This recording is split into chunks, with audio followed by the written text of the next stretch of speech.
आज लखनऊ के गांव पवित्र धरती पर विश्वविद्यालय यूनिवर्सिटी में सोनभद्र विकास समिति का जो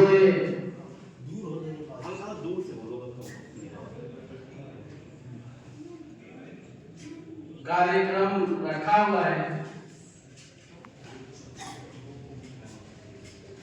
मैं राजू बाबा समाज सेवी कोन सोनभद्र के रहने वाला हूँ, जो हमारा एरिया नक्सल एरिया भी कहलाता है, जहाँ काफी गरीब, मजदूर, असहाय, विकलांग, विधवा लोग, निर्बल, कमजोर जहाँ पाए जाते हैं, ऐसे जगह सोनभद्र एक कोण भी है जो पहाड़ी इलाकों में पाया जाता है। साथियों, मैं बताना चाहूंगा कि मैं सोनभद्र विकास संगठन के कोण ब्लॉक के अध्यक्ष भी हूँ और एसबीएन न्यूज चैनल भी चलाता हूँ। मुझे कई गांवों में जाना पड़ता है, लोग बुलाते हैं। हम वो बात आपसे शेयर करना चाहते हैं जो हमने अपनी आंखों से देखा है और उसको बहुत ही गहराइयों से सोचा है। आंगनबाड़ी की जो बात मैं करने जा रहा हूँ, साथियों, सोनभद्र में 1625 आंगनबाड़ियां हैं, 10 ब्लॉक है। 10 ब्लॉक के अंदर 1625 आंगनबाड़ी केंद्र पाए जाते हैं, जहां पे 1080 आंगनबाड़ी केंद्रों का हम लोगों ने सर्वे किया, जिसमें तमाम आंगनबाड़ियां, पहले तो उसकी छत इतना जर्जर है, मेरे कई वीडियो भी बनाए हुए हैं, YouTube पर जाके सर्च करेंगे राजू बाबा ऑफिशियल, तो आपको बहुत सारे आंगनबाड़ियां जो केंद्र है पूरी उसकी छत जर्जर है, वो कब गिर जाएगी उसकी कोई गारंटी नहीं है। और जो उसके अंदर बच्चे लाभ लेने के लिए आते हैं, जैसे पोषक आहार, जो गर्भवती महिलाएं होती हैं उनको आंगनबाड़ी केंद्र में ही दिया जाता है। समस्याएं ऐसी उत्पन्न होती है कि वो कब गिर जाए कोई उसकी गारंटी नहीं है। इसकी जिम्मेदार कौन होगा, इसके बारे में कौन सोचेगा, किनको इसके बारे में सोचना चाहिए। अगर किसी एक व्यक्ति उस दीवार के नीचे, और ऐसा हुआ एक बार छत गिर गई, 5-6 लोग घायल हुए, जिसमें 2 लोगों की मौत भी हो गई। सरकार उस पर चुप रही, बोलना कई जगह पे डीएम साहब के एप्लीकेशन दिया गया, लेकिन उनको सिर्फ आश्वासन के अलावा कुछ नहीं दिया गया।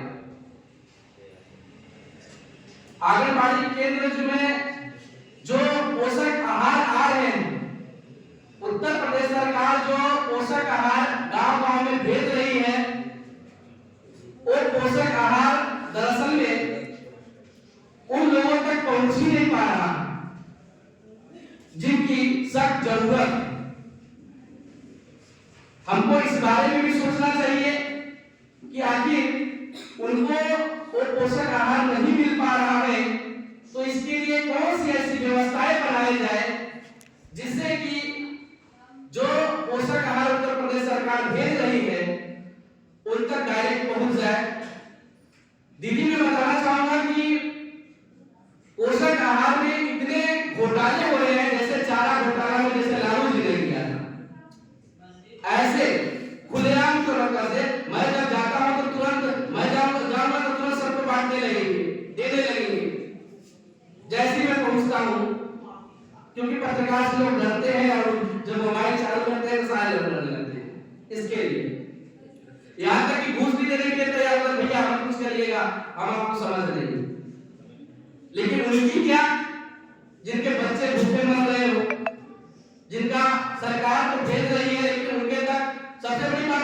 तेल मार लेते हैं लोग। जो उत्तर प्रदेश सरकार तेल आधा किलो का 1 किलो को जो देता है वो तेल सारे रख लेंगे। क्या करेंगे? जो बोलने वाले व्यक्ति हैं उनके जो लड़ाई झगड़ा करने लगते हैं हमें चाहिए तो उनको जो है वो देते हैं, और जो लोग नहीं बोल पाते हैं दरअसल में उनके पास न दलिया उनको मिल पाता है जो चने भेजा जाता है सरकार द्वारा, न उनको तेल मिल पाता है, सिर्फ उनको मिलता है तो दलिया मिलता है। जो दलिया मिलता है दलिया को लेकर के ही जाती है। मैं एक चौराहा पर बैठा हुआ था, एक गांव था मिठनिया, वहां पे बैठा हुआ था और उसके 2 बच्चे थे। एक 1.5 साल का बच्चा था और एक जो है 2.5 साल का बच्चा था, और एक गर्भवती भी थी, और उनको सिर्फ दलिया देकर के बैठा दिया गया था आंगनबाड़ी केंद्र से। जब हमने वहां पे पहुंचा तो हमने देखा सुनी ये क्या लेके जा रही है कि आंगनबाड़ी केंद्र से दलिया मिला है, लेकर हम क्यों दाल क्यों नहीं मिला, तेल क्यों नहीं मिला? तो उन्होंने कहा कि देवे नहीं करती। बहुत दुख हुआ, दुख के साथ मैं उस महिला को अपनी गाड़ी पर बैठाया और मैं वही आंगनबाड़ी केंद्र पर गया, और जो आंगनबाड़ी केंद्र पर गया तो वो महिला हमको पहचानती जो आंगनबाड़ी केंद्र चलाती थी, और देख करके तुरंत डर गई। जब मैं वहां पे गया उनकी क्यों मैडम उनको आपने दाल क्यों नहीं दिया, तेल क्यों नहीं दिया?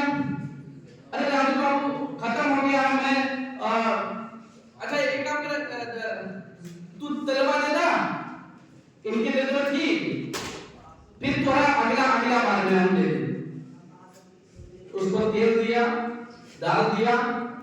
हमने कहा कि अगले बार से गड़बड़ नहीं होना चाहिए।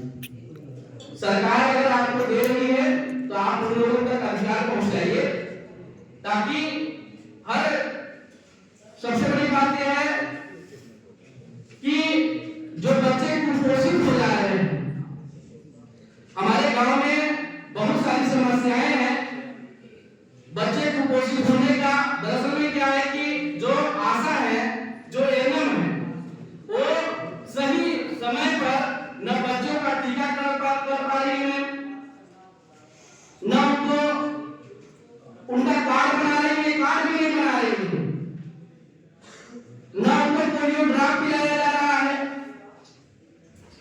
सरकार उनको वेतन भी दे रही है, फिर भी वो काम करने में असमर्थ हो जा रही है।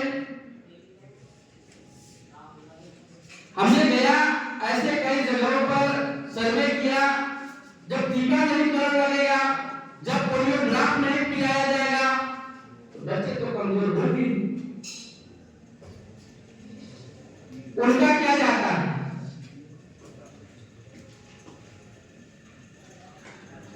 एक बात मैं कहना चाहूंगा, बहुत सारी चीज तो कहना ही चाहता हूं, क्योंकि हम लोग छोटे सा गांव से आते हैं, कौन हमारा गांव है, तो बहुत सारी समस्याएं हैं। शिक्षा की व्यवस्था में दोस्तों मैं बोलना चाहूंगा कि विद्यालय तो है, 1 से लेकर 8 तक विद्यालय में सिर्फ 2 टीचर हैं, और किस तरीके से पूरे बच्चों का भविष्य बना सकते हैं आप सोच सकते हैं। और जिस विद्यालय में 1 से लेकर 8 तक विद्यालय है उसमें 8 टीचर हैं, लेकिन वो 8 टीचर भी बच्चों को नहीं पढ़ा पा रहे हैं।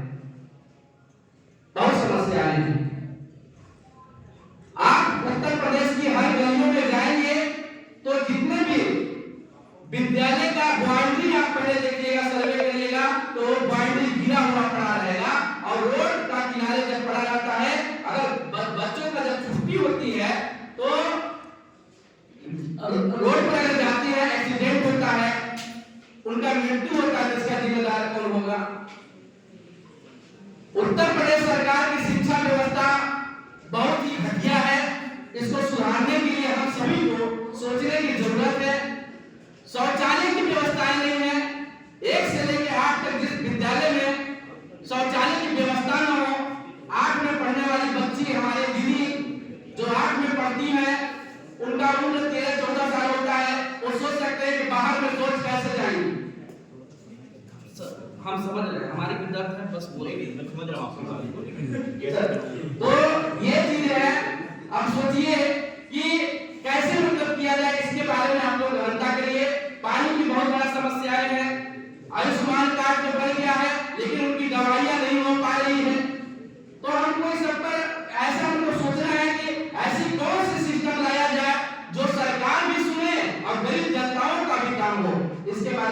करने की जरूरत है।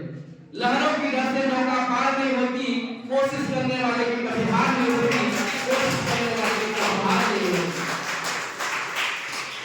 एक छोटा सा चींटी दाना लेकर चलती है, चढ़ती दीवारों पर 100 बार फिसलती है, मन का विश्वास लोगों में साहस भरता है, चढ़कर गिरना, गिरकर चढ़ना ना करता है, आखिर उसकी कोशिश बेकार नहीं होती, और कोशिश करने वाले की कभी हार नहीं होती, कोशिश करने वाले की कभी हार नहीं होती। साथियों, समय का बहुत अभाव है, मैं ज्यादा नहीं कुछ कह पा रहा हूं, लेकिन फिर भी आप इस हमने जो बात कहा, इस विचारों पर गौर करिएगा, सोचिएगा और इसको अमल करने की जरूरत है। अमल करेंगे तो हम सब का साथ होगा, क्योंकि एक व्यक्ति कुछ नहीं कर सकता। अगर हम सब साथ मिल जाए तो पूरे देश का निर्माण कर सकते हैं, पूरा राष्ट्र का निर्माण कर सकते हैं, और हर एक बच्चे को डॉक्टर, इंजीनियर, आईएएस बनाने की भी क्षमता रखते हैं। जय हिंद, जय भारत, भारत माता की जय।